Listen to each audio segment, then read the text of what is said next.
My parents made their choice a long time ago. I looked at their two children, my brother Leo and me, and they saw a future, a legacy. But they only saw it in him, so they handed him the keys to the kingdom, the family business, my grandfather. Built from the ground up, and they showed me the door. They told me I wasn't cut out for it, that I didn't have the right stuff. They were wrong. So spectacularly, devastatingly wrong that years later, when their golden boy had driven their precious legacy straight into a ditch, I was the one who came back with the checkbook. And now they work for me. They punch a clock in the company that has our family name on the sign, but it's my name on the ownership papers. They always wanted me to know my place. I know my place now. It's the corner office. My name is Alex Sterling, and for the first 25 years of my life, I was the family's afterthought, the spare part, the one who was just there. While my brother Leo was the sun my parents orbited, I was the distant, forgotten planet, cold and out of focus, and their favoritism wasn't subtle. Not at all.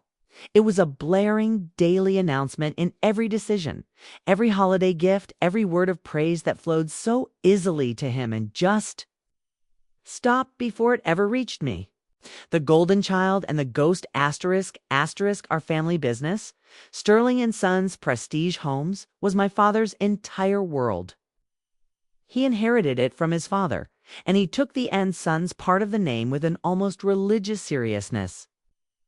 Notice it was never Sterling and Children. It was always destined for a son. And in his eyes, he only had one who mattered. Leo could do no wrong when he got a C in math. The teacher obviously had it out for him. When I got an A, well, Alex, you always were a good little worker bee. When Leo crashed his first Carabron new sports coupe, they bought him for his 16th birthday. They were just glad he was okay. The car was just metal. When I scraped the side of our old family sedan against the garage door, I got a wano. Lecture on carelessness and the value of $1. That contrast was a constant grinding ache in my chest. It wasn't just about the gifts or praise. It was about who got their time. My father Richard would spend hours with Leo at construction sites, his arm draped over my brother's shoulders, explaining the art of the deal. He'd point to the skeletons of houses and say, "One day, Leo, all of this will be yours to command." And me, I'd be standing a few feet away, totally invisible, listening to every word but never once invited in. My mother, Catherine, was the enforcer of this whole system. She'd explain it away with a gentle, dismissive wave of her hand. "Leo just needs more guidance. Alex, you're so independent." But that independence wasn't a choice. It was a survival skill I had to learn out of pure neglect. I didn't need anyone because I was never allowed to. I learned to fix my own bike, do my own homework, and deal with my own heartbreaks because my two guides were too busy drawing Leo's map to glory. It all came to a head during our college years. My parents paid for Leo's entire business degree. At a fancy private university, his apartment, his car, a fat allowance for his very active social life. He basically skated through, going to more parties than lectures and charming his way to a respectable GPA he didn't really earn. I, on the other hand, got into a top state school for architectural engineering. When I showed them my acceptance letter, my father barely looked up from his newspaper. "That's a tough field, Alex. Lots of math. You sure you're up for it?" "I'm sure," I said, my voice tight. "I got a scholarship, but it only covers 70%. The silence that followed was heavy. My mother started fidgeting with her pearls. "Well, honey," she started, "we've just poured so much into Leo's education. And with him joining the company soon, we have to be smart." Finally, my father put down the paper. "Sterling and Sons needs a strong leader, not another engineer. We already have engineers. Leo will manage them." The message couldn't have been clearer. I was an expense. Leo was an investment. So I worked, took out loans, I served tables at a greasy diner until 2 in the morning, reeking of fried onions, then went to the library to study blueprints until sunrise. I commuted an hour each way from a tiny apartment I shared. I built my education with grit, caffeine, and a quiet, simmering rage. Every A on an exam, every project I nailed, felt like a little act of rebellion. I was proving them wrong, even if they weren't watching. The day Leo graduated, they threw this huge party. Hundreds of people were there. My father stood up and gave a toast about legacy and destiny, about the pride he felt seeing his son, his heir, ready to take his rightful place at Sterling and Sons. I stood in the back holding a plate of food. I didn't want feeling like a ghost at my own family's party. Later that night, my Uncle Ben, my mom's brother, and a much more practical guy found me on the patio. He was the only one who ever really saw me. "Don't let them get to you, kid," he said, handing me a soda. "Your dad's got blinders on when it comes to that boy. He's the golden child," I said, the words tasting like ash. "What does that make me?" "It makes you the one who's going to have to build her own kingdom," he said. "And from what I've seen, you're a hell of a lot better with a hammer and nails than he is." His words helped a little, but the truth was the truth. I was an outsider in my own family. The family business, the world I secretly loved, was a locked door. And Leo held the only key. The final straw came about a year after I graduated. I'd taken a junior position at a big architectural firm in the city and was finally feeling some professional self-worth. Leo, meanwhile, was now vice president of development at Sterling and Sons, which basically meant a big office and a bigger salary for doing very little. One Sunday, I was home for our mandatory family dinner. Leo was bragging about some new land deal, throwing around buzzwords from business school. It was obvious he had no clue what he was talking about. Zoning laws? Environmental reports? None of it. I tried to offer a little advice. "Leo, you should be careful with the wetland permits on that parcel," I said gently. "The city council is really cracking down." Leo just scoffed. "Thanks, little sister, but I think I've got it handled. We have people for that." My father immediately jumped in. "Alex, let your brother do his job. You have your work, he has his. Let's not blur the lines." "Just trying to help," I said. "That's a multi-million-dollar project. A mistake could be catastrophic." And that's when my mother delivered the killing blow. She looked at me with this pained expression, like I was the one making things difficult. "Alex, dear," she said, her voice dripping with that condescending sweetness. "Your father and I have talked about this. We think it's best if we keep business. In the business, it's just cleaner this way. You're on your own path now, and we are so proud of you. But Sterling and Sons, that's Leo's world." And there it was, not just a dismissal. Next communication.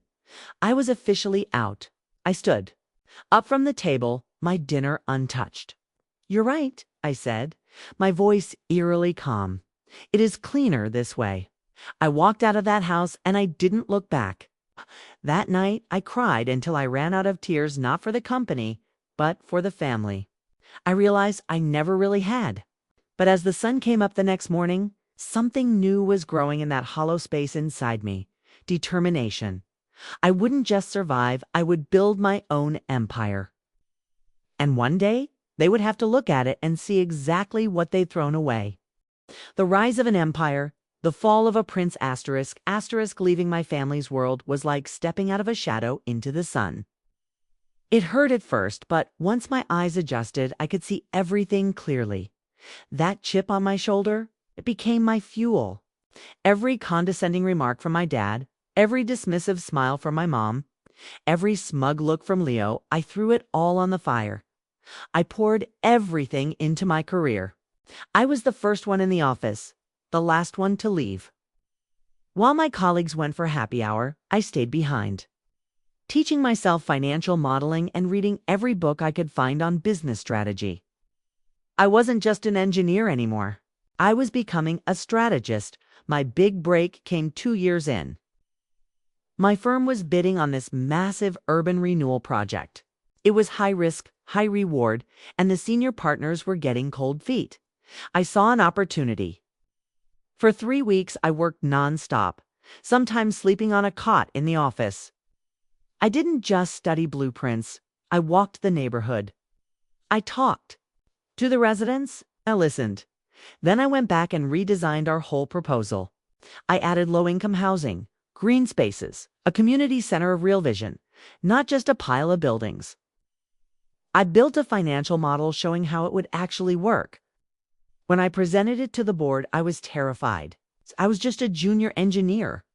But at the end, the CEO, a tough guy named Marcus Thorne, looked at me and said, "That's the most brilliant proposal I've seen in 20 years. We won the bid."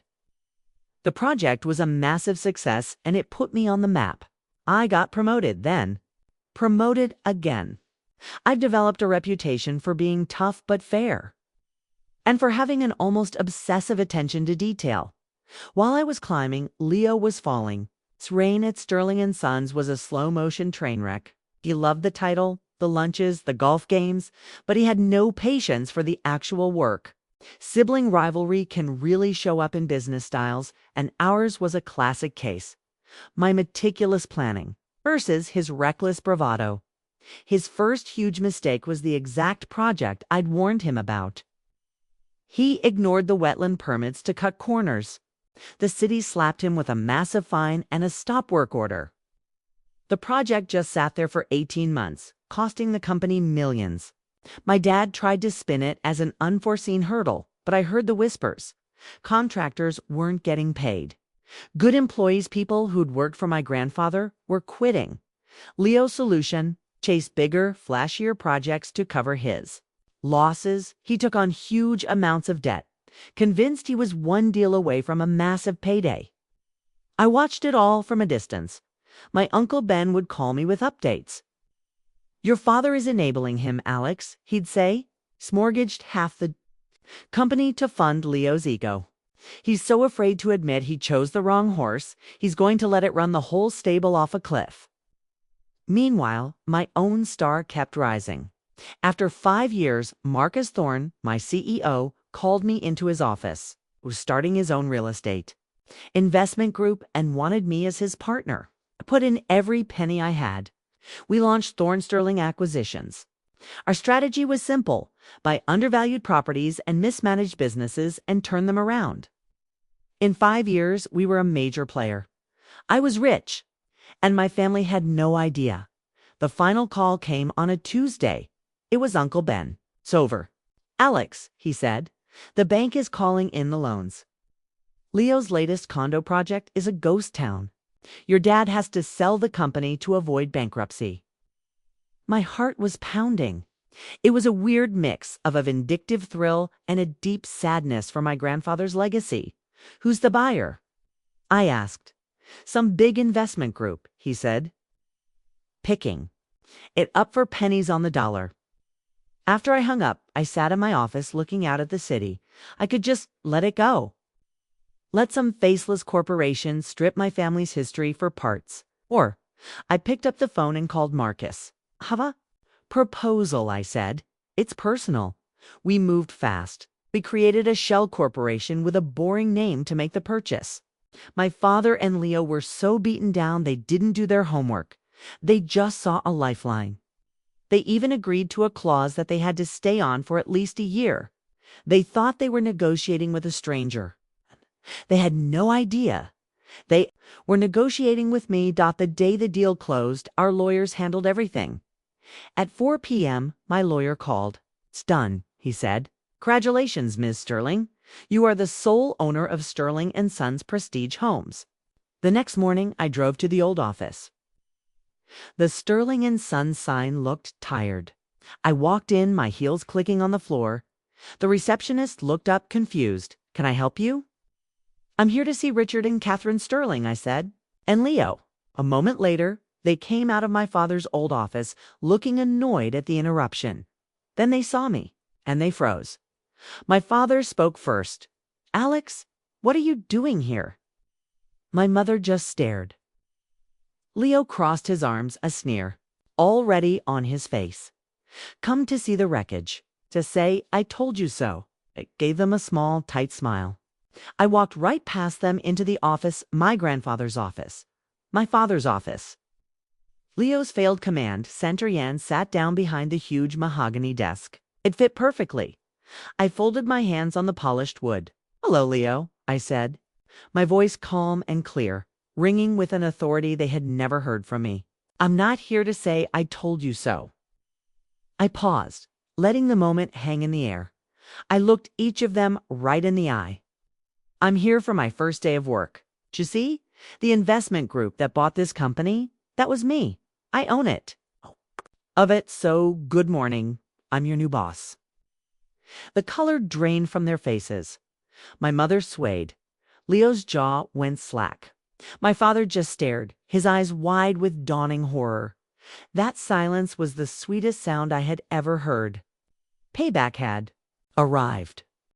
That moment, watching the realization hit them, was something I'd replayed in my mind 1,000 times. But the reality, so much more potent.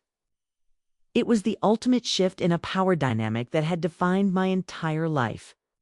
If you've ever had a moment where you finally got to turn the tables on someone who underestimated you, I want to hear about it. Drop your story in the comments below. And if you want to see how this all plays out, make sure you subscribe, because this story is far from over. The new reign ***, those first few weeks were a masterclass in awkward silence and resentment. The office was my territory now, and they were basically ghosts haunting their own past. My presence was a constant reminder of their failure and my success. Establishing authority over the two people who raised me and the brother who was once the chosen one was the hardest, and I admit, the most satisfying challenge of my life. First order of business, a full audit. I brought in my team from Thorne Sterling Sharp, no-nonsense pros who were loyal to me. What they found was even worse than I thought. Leo hadn't just been incompetent. He'd been using company funds for personal expenses, lavish trips, fancy dinners, even a down payment on a sports car, all hidden under business development. Called a mandatory board meeting. The new board was me, Marcus, and our CFO. My parents and Leo had to be there, but not as members. They were there as employees to answer for what they'd done. I took my seat at the head of the table. They sat on the side, looking small and out of place. I laid out the facts calmly, a stack of damning reports in front of me. I didn't raise my voice. I didn't have to. The cold, hard numbers were my weapons. When I finished, I looked right at Leo. Leo, can you explain this $10,000 charge? From a resort in Aspen, listed under client relations. He turned red. It was a networking trip. I was meeting potential investors. And did these investors ever materialize? I asked, my voice flat, because it looks like the only thing that materialized was a huge loss for the company. He had nothing. He just stared at the table, humiliated. Then I turned to my father. Dad, I said, the word feeling strange here. You were the CEO. You signed off on these budgets. Did you not see this happening? My father, a man I'd never seen look weak, just shrunk in his chair. I trusted him, he mumbled. He's my son. He's your son, I repeated softly. But he was also an employee entrusted with the legacy your own father built. And you let him burn it to the ground because you couldn't admit you made a mistake. Your loyalty as a parent destroyed this business. My mother tried to jump in. Alex, this isn't fair. We're your family. I held up a hand, stopping her. In this room, Catherine, you're an employee, my employee. And this conversation is about the company. We're going to have clear boundaries, starting now. The old rules were gone. The next day, the new regime began. I revoked all company credit cards. Every single expense, even a box of paper clips, needed my personal sign-off. I started mandatory weekly performance reviews. Leo's first review was a moment I'll never forget.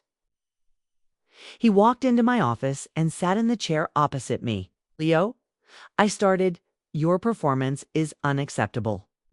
As of today, you are no longer the vice president of development."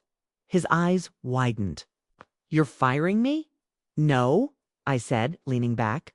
"That's too easy. You're going to stay and fix the mess you made.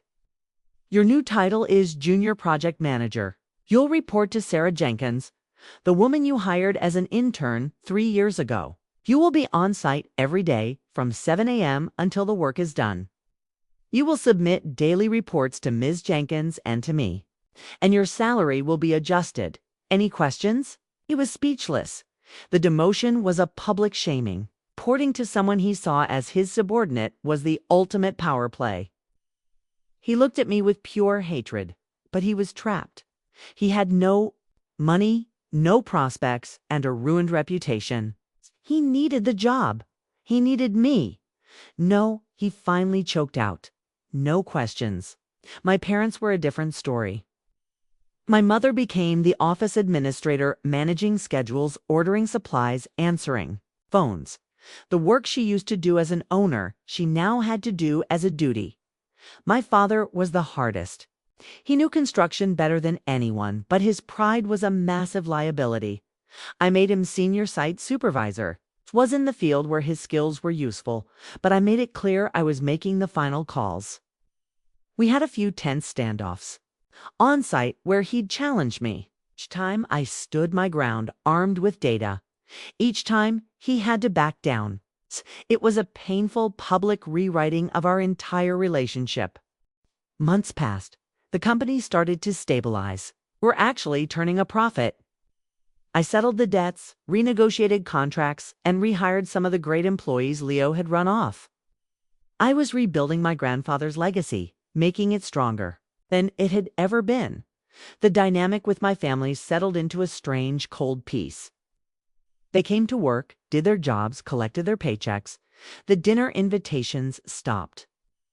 We communicated through emails and memos. Any warmth, even the fake kind, was gone. One evening, I was working late when there was a soft knock on my door. It was my father.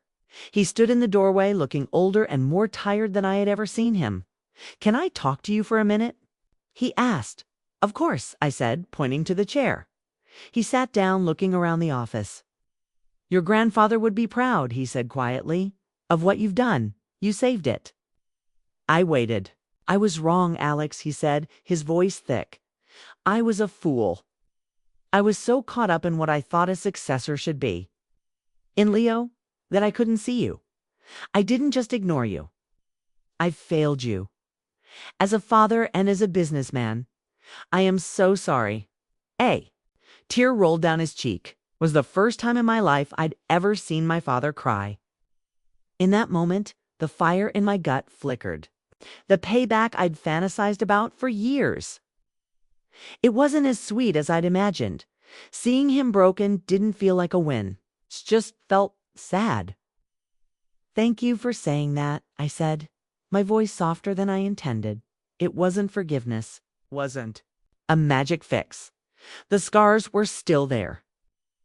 But maybe, just maybe, it was a start. I am still the boss.